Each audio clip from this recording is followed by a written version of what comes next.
안녕하세요. 여름이의 시골 생활의 여름입니다. 제가 한 4년 전에 방통대라 그랬는데 방송대라 그래야 된다면서요. 방송통신대학교에 들어가서 영문과 처음 재학하고 그런 리뷰 같은 걸 쓴 적이 있는데 그걸 굉장히 많은 분들이 봐주셨고, 그리고 지금까지도 수강 시즌이 되면 와서 이렇게 보시는 거를 보고, 그러니까 지금 제가 4년이 지났잖아요. 그 후기를 좀 말씀을 드려야 될 것 같아서 오늘은 그 리뷰를 한번 남겨보도록 하겠습니다. 일단 한국방송통신대학교는 우리 한국에서 누구나 대학 졸업장에 대한 갈증을 해소할 수 있도록 국가 차원에서 진행을 하고 있는 굉장히 좋은 시스템이라고 생각하고, 특히 어쩔 수 없는 사정으로 대학 교육을 받지 못했던 우리 어머니 세대들에게 굉장히 각광을 받았고, 학교 다닐 때 공부를 열심히 안 하더라도 나중에라도 좀 공부를 하고 싶은 친구들에게도 굉장히 유용한 그런 시스템이라고 생각을 하고 있고, 지금도 20살 새내기 대학생들 뿐만이 아니라 굉장히 많은 직장인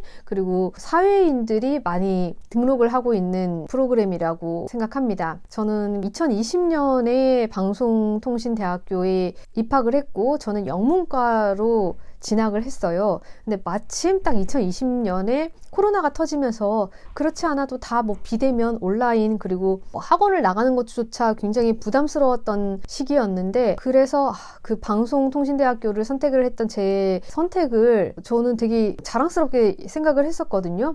그리고 이제 공부를 처음에 되게 열심히 했어요, 당연히. 그래서 제가 수강할 수 있는 영문과의 과목들 외에도 일본어도 공부해보고 프랑스어도 공부해보고 중국어도 막 해보고 하고 싶은 어학을 거기서 다 이제 수강을 해서 들었던 것 같아요. 그런데 저는 사실 그 대학 졸업증이 목적이 아니었고, 사실 다른 전공으로 대학을 졸업을 한 상태였기 때문에 졸업에 대한 그 의지가 굉장히 큰 것은 아니었습니다. 다만 방송통신대학교를 신청을 해서 들으면 웬만한 온라인 수강을 하는 것보다 훨씬 더 목적 있게 학점을 관리를 하면서 이렇게 체계적으로, 그리고 그 영문학이라는 또 다른 제2의 전공을 만들 수 있지 않을까 하는 마음에서 시작을 했어요. 학비 많이들 아시겠지만 30만 원 후반대로 계속 유지가 되고 있었고, 책값 이런 거 포함을 하면 한 50만 원 정도가 들어갔어요. 방송통신대학교에도 동아리 활동이 있어서 저는 경기도 이천에 있으면서 경기도 수원까지 문학 동아리가 있더라고요. 그래서 글 쓰시는 분들이 이제 모이는 그런 모임에 참여를 하기도 했습니다. 이래저래 그 학교 공부를 한다고 했는데 1년 정도가 지나니까 이제 현타가 오기 시작을 하더라고요. 어떤 과목이든 상관없이 이게 약간 그 우리나라 그 공교육이라고 하는 게 되게 실질적인 그런 기술보다는 좀 그 공부를 위한 공부, 시험을 위한 공부, 되게 이론적인 그런 공부의 느낌이 없지 않아 있었어요. 근데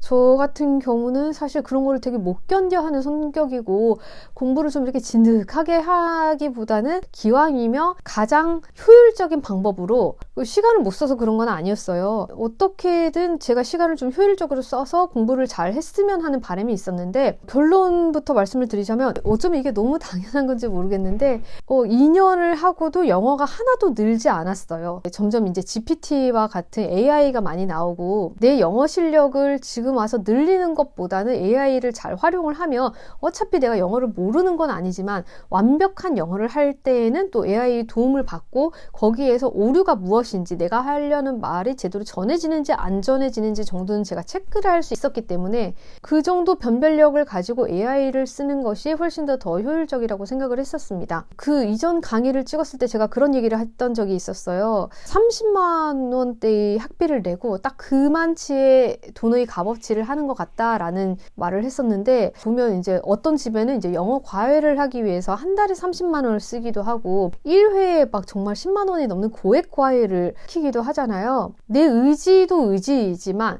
그 커리큘럼이나 그 강의 질이 과연 여기를 내가 4년 동안 공부를 해서 얼마만큼의 더 발전이 있을 것인가 라는 생각이 들어서, 사실 2학년까지 열심히 학비를 내고 공부를 하고 시험을 치고 이제 3학년 때 재등록을 하지 않게 됐었어요.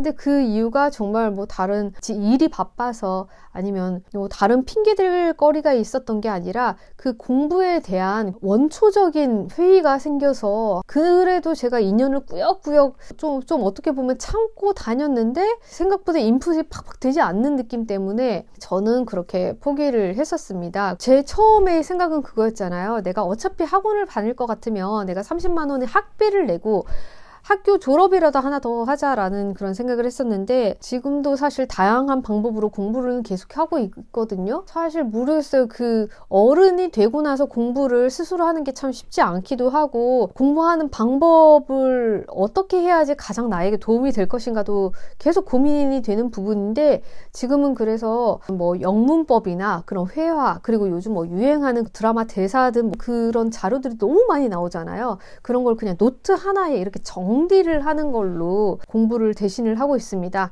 그런데 물론 하나 인정하자면 제가 방송통신대학이라는 그 학과에 발을 담그고 있음으로써 공부를 하는 습관은 아무래도 좀 많이 생겼다는 생각이 들어요. 근데 지금은 어학이라는 것을 사실 제가 중국에도 7년을 살았고 한국어 까먹을 정도로 정말 중국어를 열심히 해봤는데 그게 이제 제 모국어가 아니다 보니까 정말 유창하게 무국어처럼 하는 거는 어느 정도의 한계가 있다고 생각을 해요. 저 지금도 중국 영화 보면은 다 못 알아들어요. 그냥 감으로 때려 맞추는 경우도 더 많고요. 그 언어라는 것을 지금은 그렇게 완벽하게 공부를 할 필요가 있나? 오히려 새로운 언어를 하나 더 기초를 마스터를 하고 그 언어를 내가 마주했을 때 AI에게 이 입력어를 넣었을 때 아예 까막눈으로 보는 거랑 그래도 일본어면 뭐 히라가나 그리고 뭐 태국어도 그 기본 글씨 정도를 알고 그리고 그 사람들의 뭐 습관 말하는 규칙 같은 거를 조금 아는 정도로 번역기를 쓰는 것이 이 시대에 발맞춘 그런 외국어 공부이지 않나 하는 생각도 드는데 어쨌든 모든 것은 제 생각이고요. 모든 분들이 이제 공부를 하는 데는 자기만의 그 종기가 있겠지만 여튼 저는 그렇게 해서 저랑 잘 안 맞았다는 실패담을 공유를 드려봅니다. 모쪼록 공부를 시작을 하신 모든 성인이 되어서도 공부를 놓지 않고 계속 열심히 하겠다는 그 마음 자체는 굉장히 생산적이고 박수를 받아 마땅한 일이라고 생각을 하고 처음에 막 이렇게 고민을 하시고 시작하셨던 그 마음들이 어떤 형태로든 여러분들께 잘 발현이 돼서 공부를 지속적으로 잘 하시길 진심으로 바랍니다. 그러면 오늘 여기까지 방송통신대학교 실패한 실패담 여기까지 끝.